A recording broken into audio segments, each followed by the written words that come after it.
ఈరోజు మన చందమామ కథల్లో సజీవ దేవుడు అనే కథ విందాం. కథ వినే ముందు నాదొక చిన్న రిక్వెస్ట్. మీరు గనక మా ఛానల్ని మొదటిసారి చూస్తున్నట్లయితే ప్లీజ్ తప్పకుండా సబ్స్క్రైబ్ చేయండి. ఇక కథలోకి వద్దాం. భర్త రాము పనీపాట లేకుండా తోటలో కూర్చుని ఉండడం చూసిన అంజలికి చిర్రెత్తుకొచ్చింది. చిరాకు పడుతూ భర్తను పిలిచి, ఏమయ్యా, పగటి కలలు కనడం కట్టిపెట్టి పట్టణానికి వెళ్ళి ఈ వారానికి సరిపడే సరుకులు తీసుకునిరా అని చెప్పింది. రాము పళ్ళు కొరుక్కుంటూ చేసేదేమీ లేక పట్టణానికి బయలుదేరాడు. తోటి గ్రామీణులకు మళ్ళీ అతడు కష్టజీవి కాదు. అడ్డదారుల్లో డబ్బు సాధించడం ఎలా అంటూ రోజంతా మల్లగుల్లాలు పడుతూ ఉండేవాడు.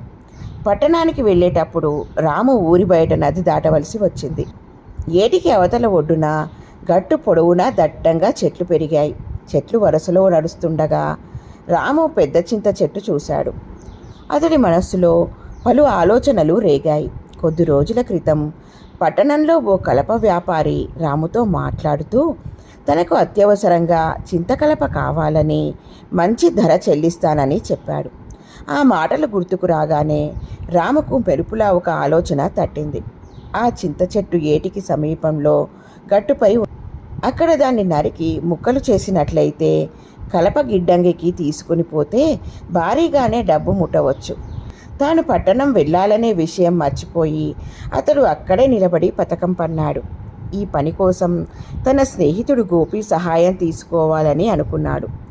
రాము చేసే తప్పు పనులన్నిటిలో అతడు భాగం పంచుకునేవాడు. చెట్లు కొట్టడంలో అనుభవం ఉన్న కాలయ్య సహాయం తీసుకోవాలని అతడు భావించాడు. రాబోయే పున్నమి రాత్రి కాలయ్య చెట్టును కొడతాడు. గోపి ఎద్దుల బండిని కూలీని పిలుచుకుని వస్తాడు. చెట్టును కోసి ముక్కలు చేసిన తర్వాత తెల్లవారక ముందే వాటిని బండిలో వేసుకుని కలప గిడ్డంగికి తీసుకుపోతాడు. కలప వ్యాపారి నుండి డబ్బు తీసుకుంటాడు. ఈ పనిలో సహాయపడిన వారికి తలా కొంత పంచి మిగిలిన సొమ్ముతో ఇంటికి వస్తాడు. అలా ఆలోచిస్తూ భుజాలు ఎగరేశాడు రాము. అనంతరం పట్టణం వెళ్ళి కలప వ్యాపారిని కలిశాడు. తాను తెచ్చి ఇచ్చే కలప కోసం మంచి బేరం మాట్లాడుకున్నాడు. ఆ తర్వాత గోపిని, ఇతరులను సంప్రదించాడు. తను వేసిన పథకాన్ని వారికి చెప్పాడు. వారందరూ చేరి మాట్లాడుకుని చేయవలసిన పనిని ఖరారు చేసుకున్నారు. సమయం రానే వచ్చింది. రాముకు మనసులో ఉత్సాహం పొంగి పొరులుతోంది.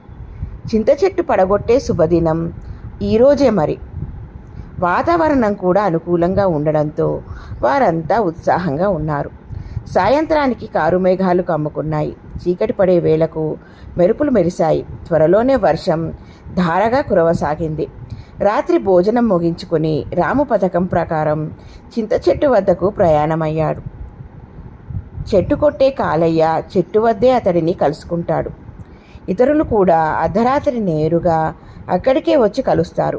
అలా ఆలోచించుకుంటూ వర్షాన్ని లెక్క చేయకుండా రాము నదికేసి బయలుదేరాడు. నది సమీపంలో కనుచూపు మేరలో ఎవ్వరూ కనబడలేదు. రాము పెద్దగా నిట్టూర్చాడు.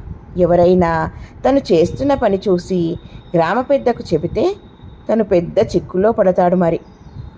వర్షం రాము ముఖాన్ని ఈడ్చికొడుతోంది. మెల్లగా అతడు నదిని దాటసాగాడు. నదిలో మోకాటి లోతు నీళ్లు పారుతున్నాయి. సరిగ్గా నది మధ్యలో నడుస్తుండగా కాస్త దూరంలో అతడికి పెద్దగా శబ్దం వినిపించింది. రాము ఎడమవైపు తిరిగి చూశాడు. నది ఎగువ నుండి నీళ్లు తన్నుకొస్తున్నాయి. దేవుడా, అది అటవీ ప్రాంత నది. ఎగువన వర్షం పడిందంటే వెంటనే నదికి వర్షం ముంచుకొస్తుంది. ఈ విషయం తలుచుకోగానే రాము వణికిపోయాడు. ప్రాణం కాపాడుకోవడానికి పరుగు పెట్టాడు. నదిగట్టుకు అడుగు దూరంలో ఉండగానే రాము వరదల్లో చిక్కుకున్నాడు. నీళ్లు ఒక్కసారిగా ఎత్తి కుదేశాయి. రాము పెనుకేక పెట్టాడు. దేవుడా, నన్ను కాపాడు! ఉన్నట్టుండి దూలం వంటి వస్తువుపై పోయి పడ్డాడు. దాన్ని 2 చేతులతోనూ పట్టుకున్నాడు. అమ్మయ్యా, వరద ప్రమాదం నుండి గట్టెక్కినట్లే. కాసేపు అయ్యాక తను ఒక చెట్టును పట్టుకుని ఉన్నట్లు అర్థమయ్యింది. వరద నీటిలో కొట్టుకుపోకుండా తనను కాపాడింది ఈ చెట్టే మరి. నెమ్మదిగా అతడు చెట్టుపైకి ఎక్కి కూర్చుండిపోయాడు. కనుచూపు మేర ఎవరూ కనబడలేదు. తన మిత్రుడు గోపి, చెట్టు కొట్టే కాలయ్య, పనివాడు ఎక్కడా కనపడలేదు. వాళ్ళు తెలివిగా ఉండి నది దాటి రాకుండా ఉండిపోయారేమో. ఆ రాత్రంతా తను చెట్టు మీదే ఉండాలని రాము గుర్తించాడు. వేరే మార్గం లేదు. కాసేపు అయ్యాక వరద నీటిలో ఒక శరీరం కొట్టుకు వస్తున్నట్లు చూశాడు.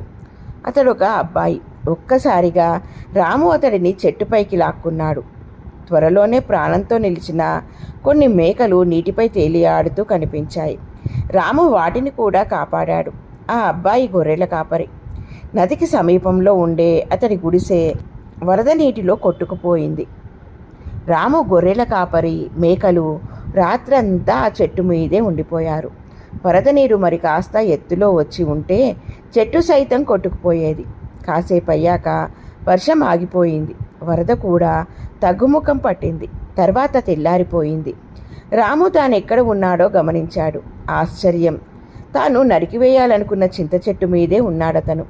ఆ చెట్టు కొమ్మల్నే తెగ నరికి డబ్బు కోసం దాన్ని తెగనమ్ముకోవాలని పథకమేశాడు తను. మరి ప్రతిగా ఆ చెట్టు తనకేమిచ్చింది? భయంకరమైన ప్రమాద పరిస్థితిలో అది తనకు నీడనిచ్చింది, ప్రాణం కాపాడింది. అతడి కనుకొనుకల నుండి కన్నీళ్లు కారాయి. అతడు మెల్లగా గొనుక్కున్నాడు. వృక్షరాజమా, నేను నీ పట్ల క్రూరంగా, నిర్దయగా ప్రవర్తించాను. నన్ను క్షమించు. సహజ సిద్ధంగానే తను సోమరి, స్వార్థపరుడును.